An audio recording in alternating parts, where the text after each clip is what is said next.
Na mnohých ostrovoch fantázie žijú škriatkovia. Sú to stvorenia maličké, väčšinou dobré a milé a niektorí vedia dokonca čarovať. My si dnes porozprávame o škriatkoch nočných a tí, ako je známe, čarovať nevedia. Majú však obchodný talent vymeniť čokoľvek za čokoľvek. Aj keď čarovať nevedia, dobre sa im darí a patria medzi najbohatšie stvorenia vo vesmíre. Pôvodne toho ale veľa nemali. Žili si vo svojich malých lesných skrýšach a hospodárili len s tým, čo si sami vyrobili a dopestovali. Jedného dňa sa však zmenil nočným škriatkom život. Zaslúžil sa o to Rozguľka, mladý nebojacný škriatok, ktorý sa vydal hľadať poklad. Márne mu jeho mamička dohovárala, aby zostal doma, že ho inde viac šťastia nečaká. Rozguľka si zbalil lampášik, malú desiatu a vydal sa na skúsi. Hľadal teleportačnú studňu. Avšak nie preto, aby odišiel z rodného ostrova. Dopočul sa, že pokiaľ sa do studne neskočí, ale pekne pomaly zlezie, neteleportuje vás nikam, ale ponúkne nevídané poklady. Chcel to teda vyskúšať. Dlho nemohol takú studňu nájsť, až okolo polnoci jednu zbadal a hneď sa ku nej vydal. Na dno nedovidel a tak ani netušil, čo ho dole čaká. Avšak plný odhodlania začal pomaly zostupovať. Studňa mala členité steny, tak mu to šlo veľmi dobre a rýchlo. Keď konečne dorazil až na dno, zbadal skutočnú krásu, o akej sa mu ani len nesnívalo.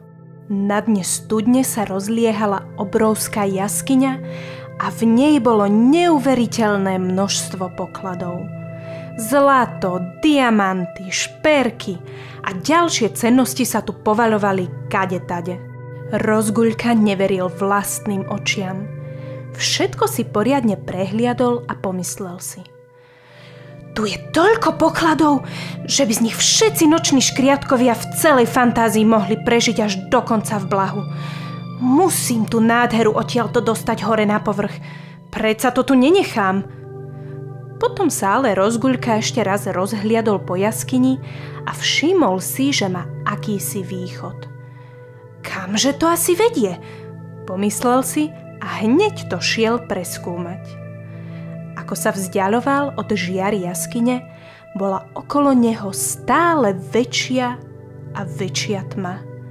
Našťastie mal so sebou lampášik a tým si svietil na cestu.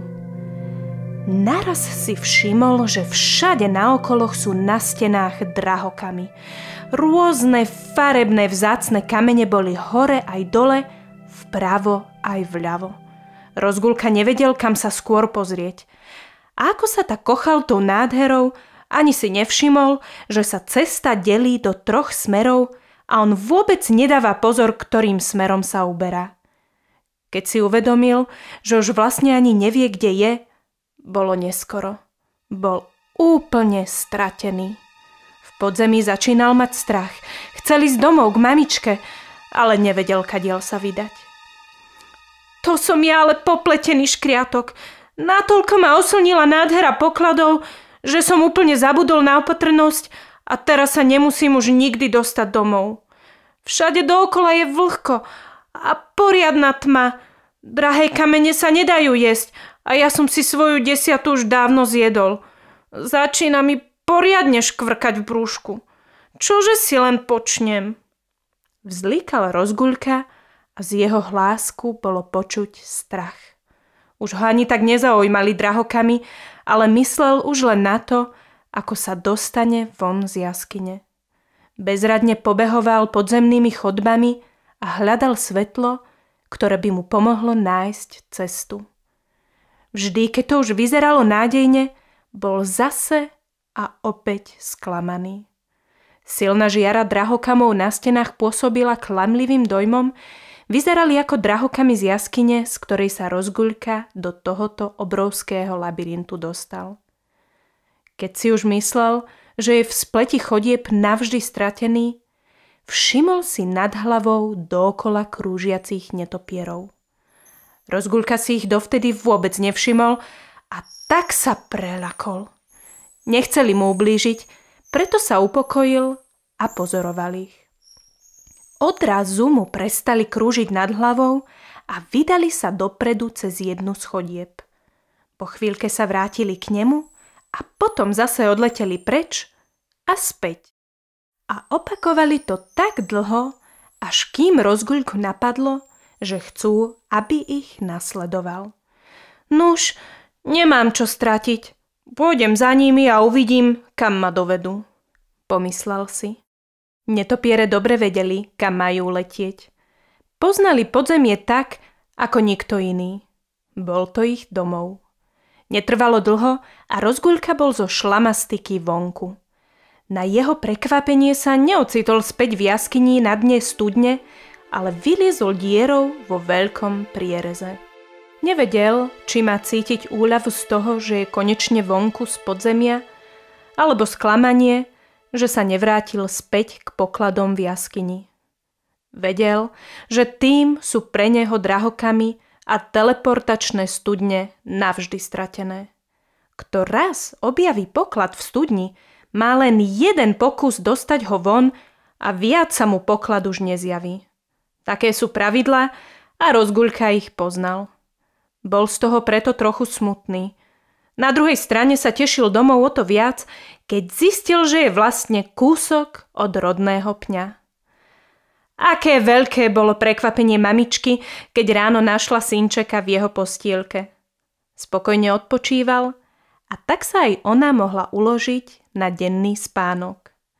Na raňajky, podvečer, potom Rozguľka rozprával rodičom o svojom dobrodružstve.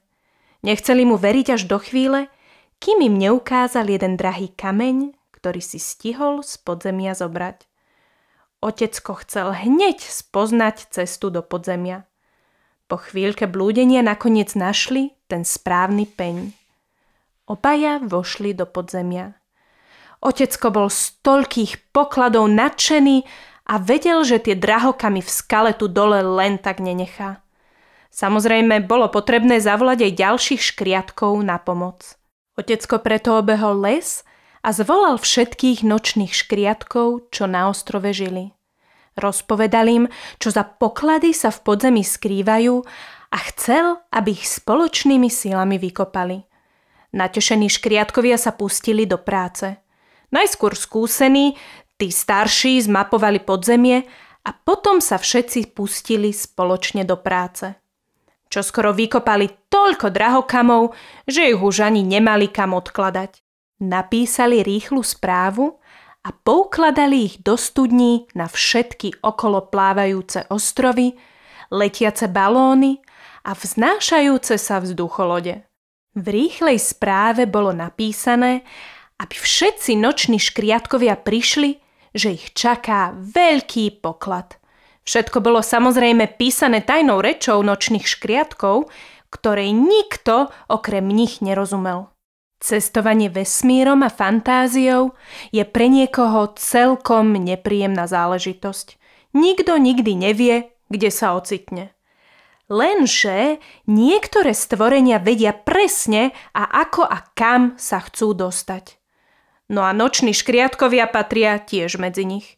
Preto im nerobilo problém sa teleportovať na Rozguľkov ostrov a tam pomôcť pri ťažení drahokamov. Samozrejme, čo si každý škriatok vyťažil, to si aj odniesol domov.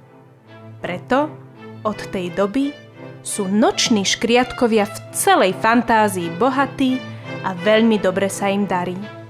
Nič to však nezmenilo na ich milých a dobrých povahách. Možno sa stali len trošku lakomými, ale naozaj len trošičku.